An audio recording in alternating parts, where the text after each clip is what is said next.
相关话题来连线特约评论员吴卫。吴先生您好。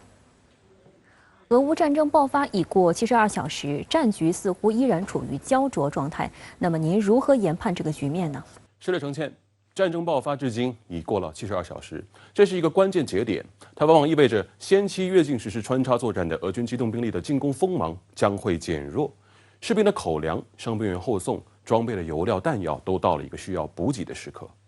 这也当然意味着，此前3天尚未出现在乌克兰境内的几支俄军精锐力量，恐怕马上就要投入战斗了。随着俄军主力的现身，决定战争进程的关键战役马上打响。不少看客匆忙给出判断，说乌军成功粉碎了俄军头3天的凌厉攻势，速胜已无可能。但在我看来，这些判断并没有遵循军事的逻辑。乌克兰的领土面积比伊拉克大了许多，地理环境也比伊拉克更为复杂，指望3天结束战斗显然是不现实的。但这并不代表普京不希望速胜，只是莫斯科在乌克兰战局的几重自我矛盾制约了速胜目标的实现。首先是第一重矛盾，俄军从克里米亚半岛、东乌、白俄罗斯方向的东线和西线总共4个方向发起进攻。从进攻发起线倒推首长战役决心图，你会发现这可能是一次志在攻占乌克兰起码2/3领土的全面进攻。但随后关注局势发展的人们发现俄军虽然从多个方向发起进攻，但投入的兵力却相当有限。先遣部队撕开突破口后，俄军精锐主力并未接续投入战场，这完全不是俄军大纵深作战的风格。摆出了大开大合的阵势，却在兵力投入上显得保守，这在军事逻辑上完全无法解释。所以我认为普京有着更深的政治考量，那就是他必须主动控制战争的烈度，希望摆出要打所谓摧枯拉朽歼灭战的阵势，吓跑基辅政权，以实现乌克兰政权在短期内更迭的目标。然而泽连斯基似乎不为所动，我个人推测是北约如梦初醒的情报系统与战场监视给了他坚守的信心。第二重矛盾也随之而来，那就是普京不希望打城市攻坚战。作为佐证的是，俄军在进攻发起前的火力准备阶段，只使用有限的精确至关城市正常运转的关键设施，一概不在打击之列。这与美军当年进攻伊拉克、轰炸南联盟的做法截然不同。在遭遇有抵抗的城市时，俄军往往会留下一部分兵力在城市外围建立阵地对峙，其余机动兵力继续沿着公路向下一座城镇推进。俄军在开战的头2天里，师属集团军一级的重炮单位基本没怎么开火，甚至旅一级炮兵的弹药投射量都是有限的。这意味着普京并不希望围绕城镇打攻坚战，这会带来大量的无辜平民伤亡。而乌军也正是抓住了这一点，迅速放弃外围阵地，向城镇内退却。乌克兰军民无形中成了战争中的人质。这是一场围绕人心的博弈，一旦惨烈的巷战打响，即便俄军最终赢得全面的胜利，由莫斯科扶起来的基辅新政权恐怕也无从管制这个被血海深仇笼罩的国家。第3重矛盾也就显而易见了，俄军似乎在有针对性的围3缺1。俄军没有投入足够的兵力，以迅速实现在哈尔科夫以南、扎波罗热以北的对境会师目标。针对整个东乌战线上，乌军精锐力量的战略合围至今没有形成。我们甚至看到，俄军沿着亚速海沿岸对马里乌波尔实施东西对进，但马里乌波尔以北始终留有足够的空间让乌军实施撤退。这意味着俄军在尽可能避免乌军陷入重围、负隅顽抗的情况出现。然而，围3缺1的另一层用意也是在于将乌军从城市里驱赶出来，在毫无遮拦的交通线上、开阔地上进行点名式打击。此前，从赫尔松通往敖德萨的死亡公路已经证明了这一点。乌军何尝不明白，一旦他们放弃了城市的掩护，向基辅方向撤退，自己大概率会在公路上覆灭。以上3重矛盾描绘出了这场非典型战争的样貌。混合战争的本质不在于歼敌多少，而在于攻心为上。也正因为乌克兰在一定程度上守住了心理防线，头3天上演的不是一个所谓俄军攻势水银泻地、乌军防守寸土不让的激烈场面，而是一场俄军不想强攻、乌军不敢退却的尴尬对峙。然而，被束住一只手的俄军肯定会在这种局面里付出更大的伤亡，这也意味着普京最后的耐心正在丧失殆尽。上兵伐谋，其次伐交，其次伐兵，其下攻城。九劝不降后的结果必然是重炮开火。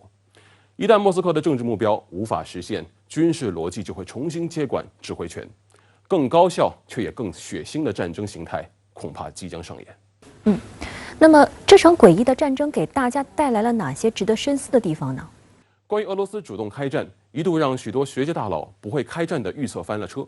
尽管大家都明白这是美国为首北约的一个阳谋，也就是不开打，北约就继续东扩；开打了，北约也事实上实现了东扩。但我发现国际上有大量的决策机构、智囊团体都对普京提出的谈判条件被美国晾在桌面上长达数月之久的事实选择性无视，甚少有人去剖析普京提出北约停止东扩这个近乎于斩断自己回旋空间的提议意味着什么。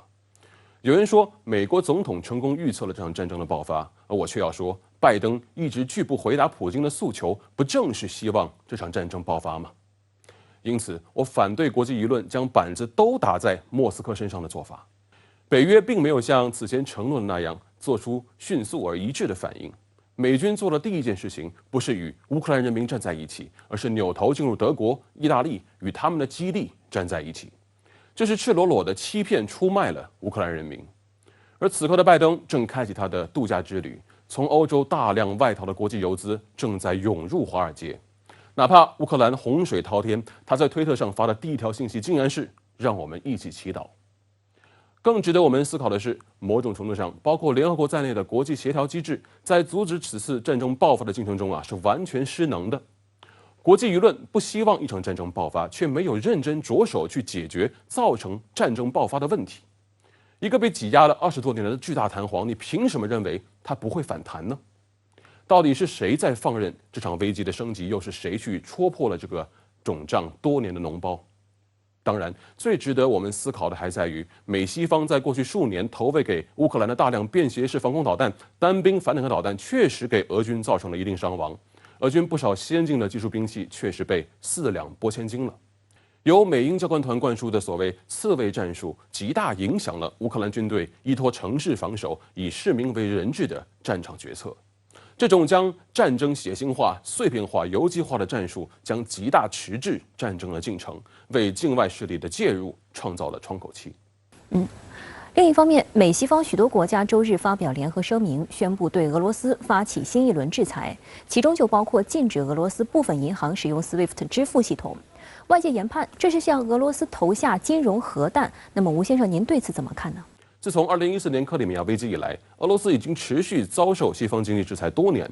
国内经济形势长期低迷，甚至已经对内实现了所谓“狮子多不痒”的话语建构。俄罗斯民众对新一轮制裁的来临是有预期管理的。事实上，俄罗斯也一直在建设SWIFT 体系的替代品 SPFS， 只是金融支付系统就像是我们日常使用的微软操作系统。当你可以使用的时候，你不会去考虑使用一个 Plan B； 当你无法使用的时候，你只能使用 Plan B。美西方的制裁让俄罗斯的替代系统获得了一次全面使用的机会，甚至会提醒更多面临或者正在遭受美国制裁的国家要加快类似替代系统的布局。我们更应该关注的是，当美西方把国际金融基础设施作为大国博弈的要挟工具时，我们该当如何？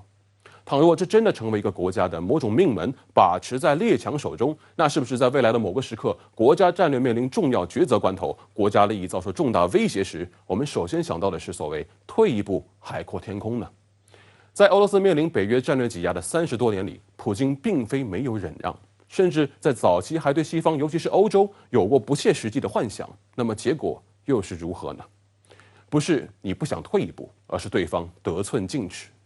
最讽刺的地方在于，美国总统拜登今天那句“我们的选择只有2个，要么制裁俄罗斯，要么第3次世界大战爆发”。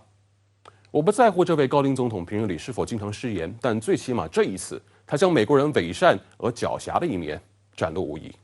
好的，谢谢吴先生在线与我们分享您的观点，谢谢。